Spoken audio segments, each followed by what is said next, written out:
everybody, Stumpy Grump here, and welcome to the workbench. I got a little bit to show you, a little bit of progress I made on the USACC 2023 group build here, the Revell 1955 Ford F-100 street rod kit. And what I started off with, pretty much everybody's been doing and started with, is lowering the ride height on this. Okay, so we'll start with the rear.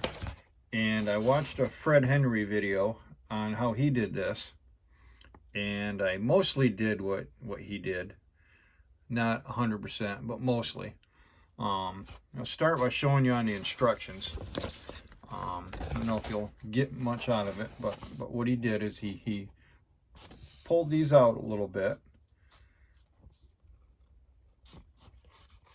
and when you glue your rear end to the frame, okay, there's a little frame piece right here that's molded in. Okay, he cut that out completely, but I just cut the center part out to put nestle my rear end in there. Yeah, and what I did was glued it down like he showed, and I just used that part to hold the rear end from floating around. And this part right here I glued to the frame itself. But also what I did, and I can show you on the actual car here, is this piece right here,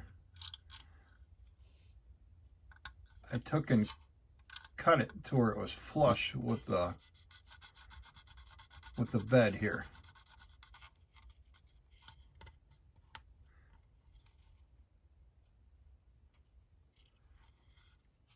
Because I need this piece to come out a little bit. I need to cut a little bit of the end off, so when the wheel goes on, I actually need it right up against that. So I got a couple millimeters to go yet, so I need to trim or sand a couple of millimeters off of that so that fits right up against it. And what I did with the fenders here and the side of the bed was I set it all up, see where I was at, like so. See where your holes line up to the little pins on the fender. And what I end up having to do to get it to fit, I'll do a quick little thing here. If I can get it lined up this time, which I'm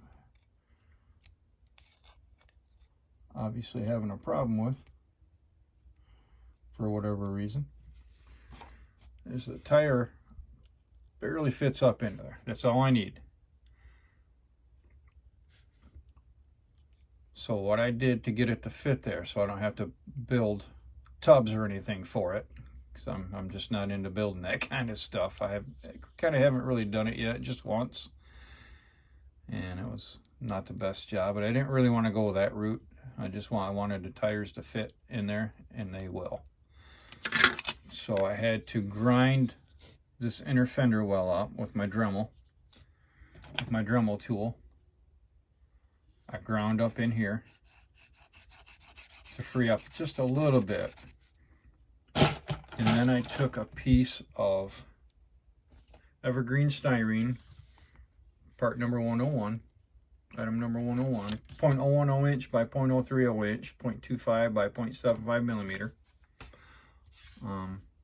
Just a real thin little strip here. Like I said, I didn't need much. And what I did is I ran it and glued it to the inside of this fender well, and followed the contour around. It's thin enough, it'll bend around it, you know. So I did that on both fender wells. You can barely see and tell, but between the grinding and doing that, it just enough to let that tire fit in there, so I don't have to build tubs. So that's what I did there on the back end. On the front end, what I did was I took this piece here and I cut that off where the hub is.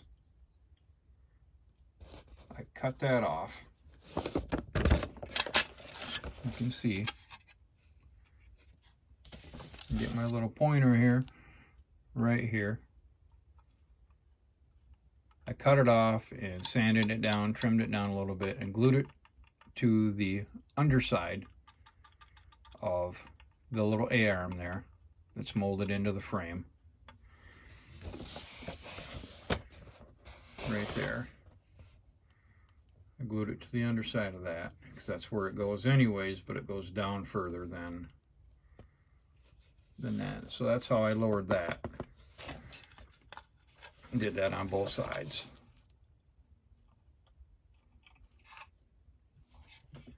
So that's how I did that.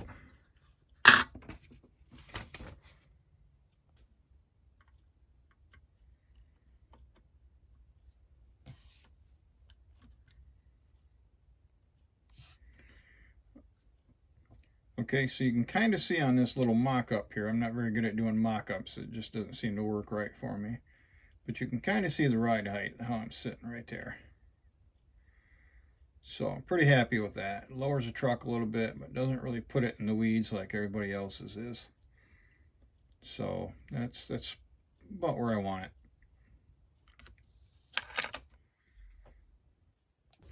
Okay, so I got the primer sprayed on the USACC truck today, all the bits and pieces here. Then I'm going to use that I took off the sprue.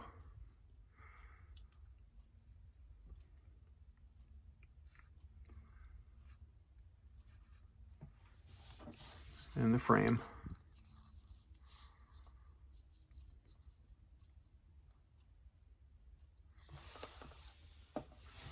Move that to the side. And then some of the pieces I kept on the sprue for, at least for the priming. I only have so many of these and so much space for them, so I can't take everything off when I do the same color. But most of the stuff will come off for the color coats now, because it's not all the same color. Some interior and radiator, other parts. And a few of those. Oh, I'm not using the wheel back, so I didn't paint those, prime those.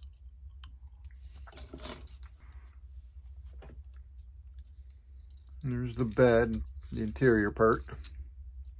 One piece there. Got underneath two.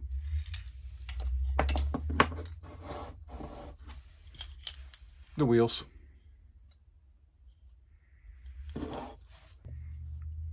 Okay, here's all the bed parts. Primed inside and out.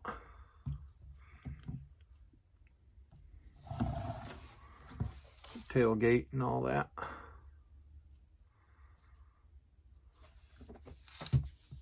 And the fenders.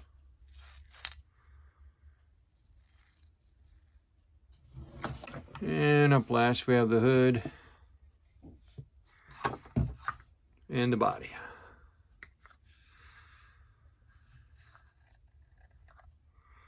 All ready for paint. Oh, and I'll get to it, but at least it's all ready for it.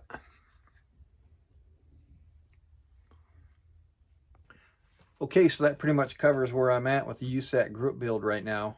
I don't know when I'll get it painted. I don't know if I'll start on it painting it sometime next week. I'm still finishing up the MPC 1979 Trans Am too. I'm making some good headway with the paint and decals on that. I get the clear on it on Saturday the 14th here. But right now I'm just going through and making a list. I think I'm going to carry the Gulf paint scheme all the way through the car with the frame, suspension, and the engine and everything at this point in time. So I'm just making a list of what I'm going to paint blue and what I'm going to paint orange. So I don't know, maybe I'll get to it next week and maybe I won't, but that's how we're sitting right now anyways. So thanks for watching. Stumpy Grump Scale Speed Shop. Don't forget to like and subscribe, and I'll see you next time.